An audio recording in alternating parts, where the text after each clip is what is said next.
আসসালামু আলাইকুম everyone, welcome back to my new another blog. তো আজকে আপনাদের সাথে শেয়ার করব নতুন আরেকটি ব্লগ। আশা করি আপনাদের খুব ভালো লাগবে ব্লগটি।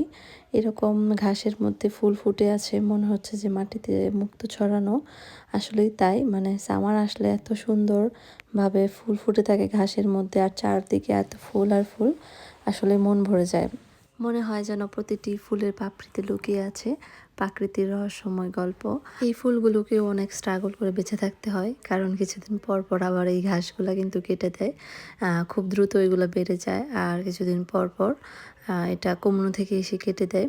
তো এটার পাশে আবার ছিল একটা আপেল গাছ, এই আপেল গাছে আবার ফুল ফুটেছে। কিছুদিন পরে এই ফুল থেকে এখানে হবে আপেল, আর এটা হচ্ছে সরকারি গাছ, তো এখান থেকে সবাই খেতে পারে। আর এই গাছগুলোতে আপেলগুলো যে হয় তেমন একটা মিষ্টিও হয় না, সেই জন্য আর ওরাও খায় না। আর এগুলো বিশেষ করে পাখিরাই খায় বেশিরভাগ, আর বেশিরভাগই দেখি যে পচে পড়ে থাকে নিচে। আর এই পার্কটার আশেপাশে অনেকগুলা ফল গাছ আছে, তো এখানে এক একটা যখন যেই ফলের সিজন আসে তো তখন সেই ফলটাই হয়। আর আদনান তো হাঁটতে হাঁটতে ক্লান্ত হয়ে গেছে, সে এখন এখানে বসবে। তো আমাকে বলল যে আম্মু আমি এখানে বসে চিপস খাবো।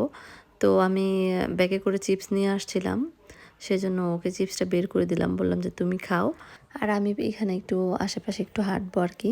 অনেক দিন যাবতীয় এই পার্কটা আসা হচ্ছিল না, কারণ এক মাস রমজানের জন্য আসি নাই, তারপরে তো ঈদ গেল, তো সব মিলে অনেক ব্যস্ত ছিলাম, সেজন্য আর আসতে পারিনি। তো এখানে আবার পাশে একটা নদী আছে, তো বললাম যে চলো আমরা নদীর পাড়ে যাই, তুমি তো অনেকক্ষণ চিপস খাইছো, এখন চলো। কিন্তু বেচারা তো চিপস তো অনেক লাইক করে সে, তো এখানে এসেও সে চিপস খাচ্ছে। তো এখন বলতেছে যে আম্মু চলো আমরা এখানে নেমে এখানে পানি ধরবো। কিন্তু এটার সাইড দিয়ে অনেক পাড় ভেঙে গেছে আর কি, কারণ অনেক বৃষ্টি হয়েছিল, সেজন্য পাড় ভেঙে গেছে। তো আমি বললাম যে না, এখন এখানে নামা যাবে না, যদি আরও বেশি ভেঙে যায় তাহলে অনেকটা ঝামেলা হয়ে যাবে। তো এখান থেকে একবার আমরা মাছও ধরছিলাম, তো এখানে সে বলতেছিল যে আম্মু চলো আজকে আমরা মাছ ধরি, কিন্তু আজকে তো মাছ ধরার নেটটা নিয়ে যায় নাই, তো ওই জন্য আর ধরতে পারি না আর কি। তো ওই দিন 2 দিন আগে বৃষ্টি হয়েছিল, সেজন্য এখানে অনেক পানি যাচ্ছিল। আর বৃষ্টি না হলে এমনি নর্মাল থাকে আর কি, আর যদি বৃষ্টি হয় যখন, তখন এটা ভরে অনেক স্পিডে পানি যায় আর কি। আর এই জায়গাটায় আসলে তো আমার মন খুব ভালো হয়ে যায়। যখনই আমাদের কোথাও ঘুরতে বের হই তখনই এখানে আসা হয়, কারণ এই জায়গাটা খুবই সুন্দর লাগে আমার কাছে। আর যখন পানিটা পড়ে তখন এটা সাউন্ডটা এত সুন্দর আসে।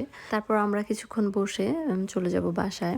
আর দেখেন এটা হচ্ছে আলু বখরার গাছ, তো এই গাছেও কিন্তু অনেক ফুল ফুটেছে। এখন আলু বখরা হয়নি, মাত্র ফুল ফুটতেছে। তো কিছুদিনের মধ্যে কিন্তু এই গাছটা, এখন কিন্তু গাছটা দেখে মনে হচ্ছে যে মরা, কিন্তু মরা না, শীতের সময় সব পাতা ঝরে যায়। আর যখন সামার আসে তখন কিছুদিনের মধ্যেই নতুন পাতা গজিয়ে যায়। আর এগুলো হচ্ছে আমার ধনে পাতা। কিছুদিন আগে আমি এখানে ধনের কিছু বীজ বুনেছিলাম, তো সেগুলো একটু বড় হয়ে গেছে, এখন আমি কিছু তুলে নিব, কারণ আমার বাসায় গেস্ট আসবে, তো সেজন্য রান্না করতে হবে। তো আমি ছোট মাছ রান্না করব আর হালিম বানাবো, সেজন্য এখান থেকে আমি কিছু ধনে গাছ নিব। তো অনেক বেশি হয়ে গেছে, তো এখান থেকে কিছু তুলে পাতলা করে দিলে খুব ভালো হতো। তো এখান থেকে আমি কিছু তুলে নিব। আমার এখনও বড় হয় নাই বেশি একটা, মাত্র কিছু পাতা হয়েছে, তবে তুলে যদি পাতলা করে দিতাম তাহলে কিন্তু আরও একটু ভালো হতো। আর এখন টাইমও নাই আমার যে এটার পিছনে আমি টাইম নষ্ট করব। তো তারপর এখান থেকে আমি কিছু ধনেপাতা নিয়ে চলে যাব বাসায়।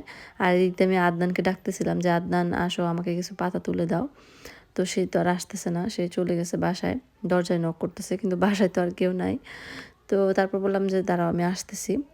তো আমার আর বেশি পাতা নেওয়া হয় নাই, কয়েকটা পাতাই নিলাম আমি। তারপর বাসায় এসে আমি রান্নাবান্না শুরু করে দিলাম।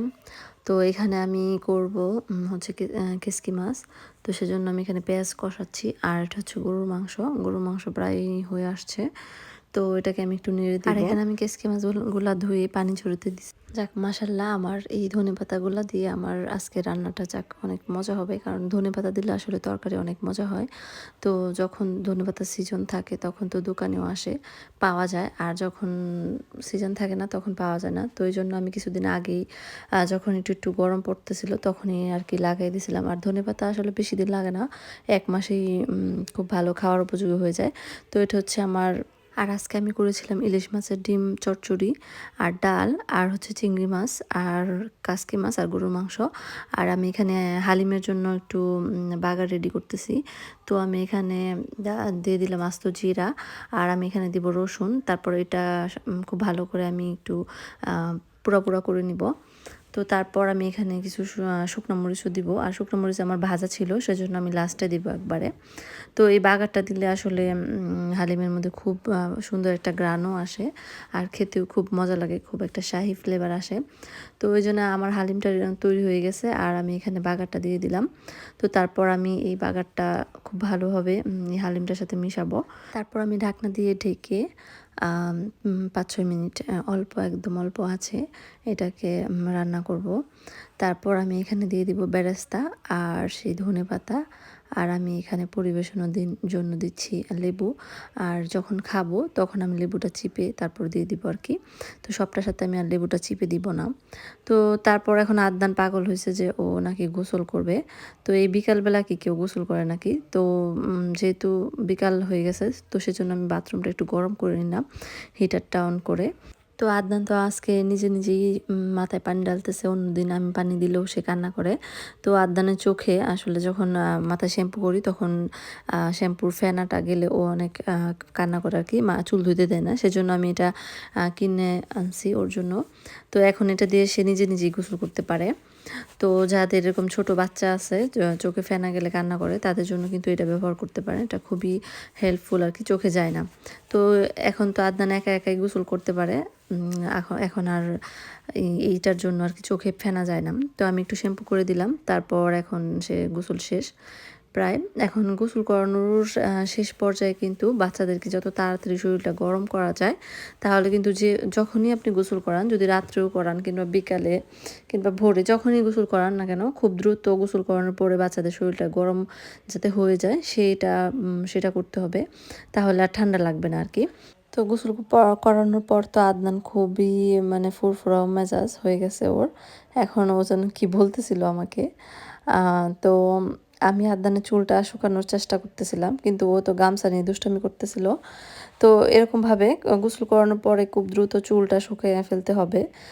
আর সেটা যেহেতু এখানে অনেক ঠান্ডা সেজন্য আমি চুল শুকানোর মেশিনটা দিয়েই চুলটা শুকিয়ে দিচ্ছি। আর বাংলাদেশে তো ফ্যান দিয়েও শুকানো যায়, সমস্যা নাই।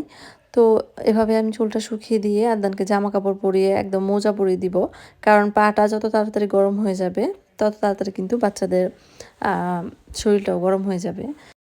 আর আমি এভাবে আদনানকে গোসল করাই, আর আলহামদুলিল্লাহ আদনানের তেমন একটা ঠান্ডা লাগে না। তো সবাই আদনানের জন্য দোয়া করবেন, আর ভিডিওটি ভালো লাগলে লাইক দিবেন, শেয়ার করে পাশে থাকবেন। আসসালামু আলাইকুম।